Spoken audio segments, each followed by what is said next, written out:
Okay. So my skin's a wreck today, and so is my hair, but I'm still trying to figure out how to like structure these videos. I know I want them to be very short, but I'm also very mindful that I want to be helpful. Today I'm having a much better day.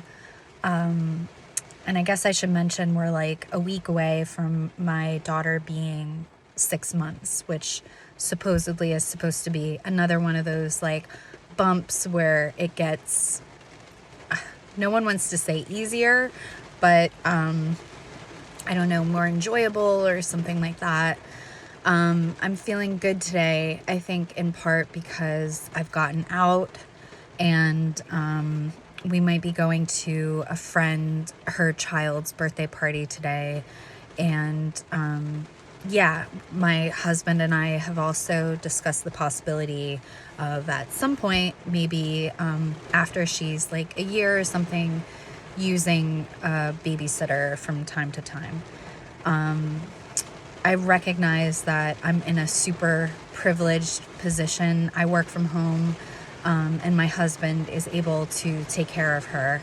So at this point, we haven't had any daycare or babysitters, but my parents are elderly. They live very close by, but I don't like asking them to watch her because it feels like a big burden. So yeah, but I will say that I was so blindsided by postpartum depression.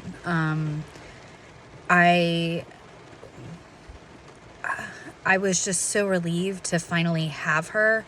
I had so much anxiety during my pregnancy with going to the doctors and everything. I was just so relieved to get to a point where I could see her and hold her without needing, you know, a medical professional in between us to like do a scan or, you know, do the Doppler or give us the blood test or whatever. And I will say that I think a big part of my experience has to do purely with sleep deprivation. I know this is something that everybody jokes about. Also, it's raining very heavily outside. Hopefully my audio is okay.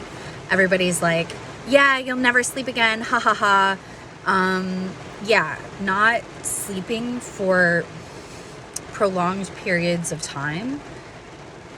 I honestly don't know how anyone gets through that, let alone people who have fewer resources than I do. And it was already so difficult, and my mind was playing dirty tricks on me. And like a friend of mine says, my mind was a bad neighborhood.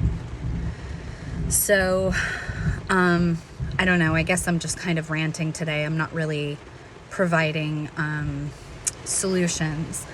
But I do want to say that from what I understand, anxiety and depression in the postpartum period is super common. And in my experience, sleep deprivation has so much to do with that. And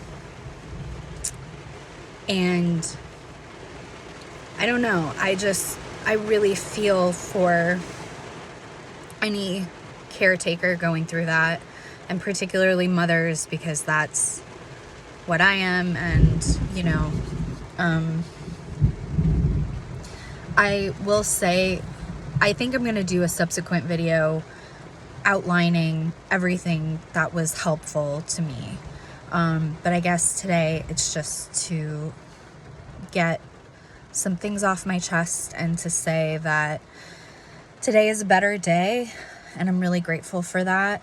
And I hope if you're watching this that you can know that better days are in store for you as well.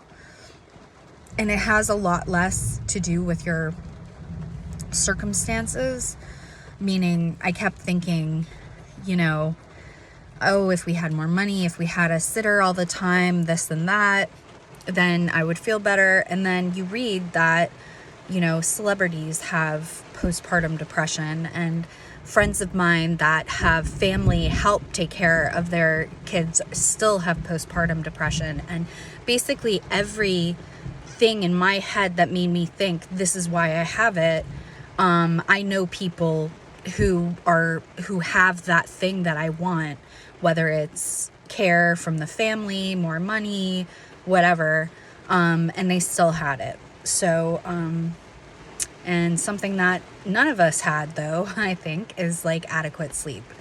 And yeah, whatever, I'm rambling at this point, but I just bring that up because,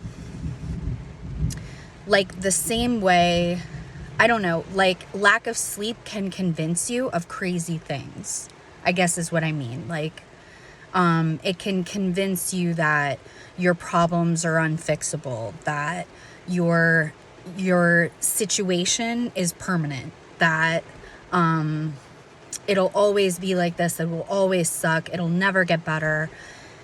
And then I had the crazy experiences where I would have one night of good sleep, whether it was like my husband taking over the nighttime feedings, or honestly, like I took a Tylenol PM, not medical advice, and I would wake up in the morning feeling like 50% more optimistic.